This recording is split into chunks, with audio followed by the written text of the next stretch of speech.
friends, welcome to Secret of Samil. இன்னைக்கு நம்ம பார்க்க போறது ஒரு வித்தியாசமான சுண்டல் வெரைட்டி. இது வந்துட்டு கொண்டக்கடலையில மசாலா சேர்த்து செய்யற ஒரு மசாலா கொண்டக்கடலை சுண்டல் இது. இந்த சுண்டல் வந்து நீங்க ஏதாவது ஃபெஸ்டிவலுக்கு கூட செய்யலாம். ஏன்னா இதுல நம்ம வெங்காயம் பூண்டு அந்த மாதிரி எந்த மசாலா ஐட்டமும் நம்ம சேர்த்தல. இந்த மசாலா சுண்டல் வந்து ரொம்ப டேஸ்டியாவும் இருக்கும், கொஞ்சம் டிஃப்ரெண்டாவும் இருக்கும். ஒரு மாதிரி ஃப்ளேவர் வந்து இது வித்தியாசமா இருக்கும். சரி வாங்க இந்த மசாலா சுண்டல் எப்படி செய்யலாம் அப்படின்னு பார்க்கலாம். வெள்ளை கொண்டக்கடலை மசாலா சுண்டலுக்கு வந்துட்டு நான் வந்து கொண்டக்கடலையை ஒரு ஓவர் நைட் ஊற வச்சு வேக வச்சுட்டேன். நல்லா சாஃப்டாக வெந்திருக்குது. உப்பு போட்டு வேக வச்சிருக்கேன். நீங்கள் உப்பு போட்டு வேக வைங்க, அப்போ தான் உப்பு கொஞ்சம் பிடிக்கும் சுண்டலில்.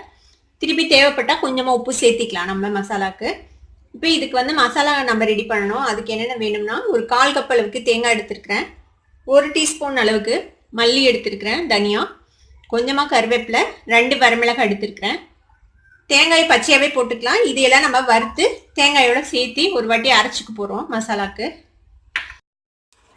ஒரு கடாய் அடுப்புல வச்சிருக்கேன். இதுல வந்து சும்மா கொஞ்சமா எண்ணெய் விட்டுக்கோங்க, ஒரு 1/4 டீஸ்பூன் அளவுக்கு எண்ணெய். இப்போ இதை வந்து நம்ம வறுத்து எடுத்துக்கலாம். இந்த மல்லி கருவேப்பிலை வரமிளகாய் மூணையும் இது கூட நீங்க கொஞ்சமா கடலைப்பருப்பு உளுத்தம்பருப்பு கூட போடலாம், அதுவும் நல்லா தான் இருக்கும். நான் இன்னைக்கு போடலை, நம்ம இன்னைக்கு வெறும் மல்லி வரமிளகாய் மட்டும்தான் போடுறேன். ஒரு சிலர் வந்து பூஜைக்கு வந்து சுண்டல் செய்கிறாங்கன்னா வெங்காயம்லாம் போட மாட்டாங்க, வெங்காயம் பூண்டு அதெல்லாம் ஆட் பண்ணாமல் தான் செய்வாங்க. அந்த மாதிரி செய்யும்போது இந்த மாதிரி நீங்கள் மசாலா அரைச்சி செய்யலாம். அது வந்து நல்லாயிருக்கும், நல்ல ஃப்ளேவர்ஃபுல்லாக இருக்கும். வெங்காயம் இல்லாத அந்த இதுவும் தெரியாது உங்களுக்கு. வறுபட்டுருச்சு, நல்லா மணக்குது மல்லி. அடுப்பு ஆஃப் பண்ணிடலாம். இப்போ நம்ம வறுத்ததை மிக்சி ஜாரில் போட்டுட்டேன். இப்போ இதை ஒரு சுத்து விட்டு எடுத்துட்டு அதுக்கப்புறமேட்டு நம்ம தேங்காய் சேர்த்து ஒரு சுத்து விட்டு அரைச்சிக்கலாம். நீ பாருங்க, இது ஓரளவு பவுடர் ஆயிடுச்சு. இப்போ இது கூடவே நம்ம இந்த தேங்காய் சேர்த்திக்கலாம். இதையும் ஒரே ஒரு சுத்து விட்டு அரைச்சிக்கலாம். பாருங்க, இந்த மாதிரி கோர்ஸாக அரைச்சி எடுத்துக்கோங்க. இப்போ எப்படி தாளிக்கலான்னு பார்க்கலாம். நம்ம சுண்டலை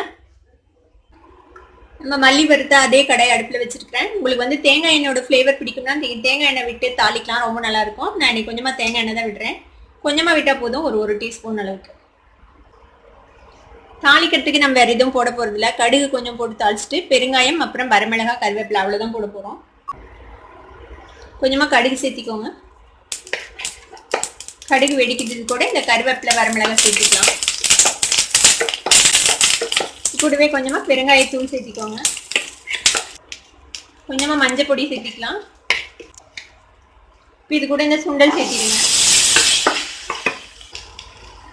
இது கூட நம்ம பொடிச்சு வச்சிருக்கிற இந்த தேங்காய், இந்த வரமிளகாய், மல்லி இது சேர்த்திக்கலாம்.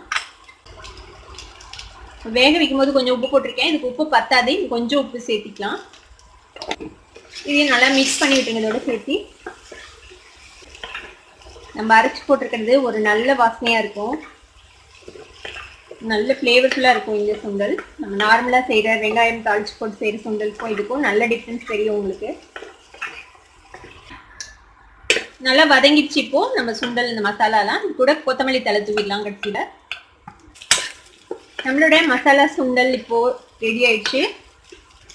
அடுப்பு ஆஃப் பண்ணிடலாம்.